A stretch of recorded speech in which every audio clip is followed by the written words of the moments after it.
എറണാകുളം ജില്ലയിൽ പെരുമ്പാവൂരിനടുത്ത് മേദല ഗ്രാമത്തിൽ 5000-ലധികം വർഷം പഴക്കമുള്ള ഒരു ക്ഷേത്രമുണ്ട്.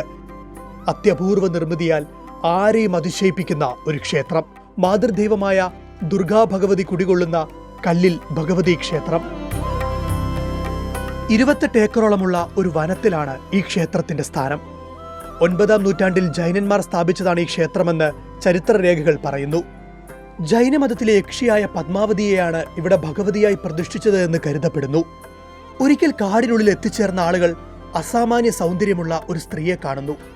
കല്ലുകൊണ്ട് അമ്മാനമാടി കളിക്കുന്ന അവരുടെ അടുത്ത് ചെന്ന് കാണുവാൻ പോയപ്പോഴേക്കും അവർ അവിടെ നിന്നും അപ്രത്യക്ഷയായി.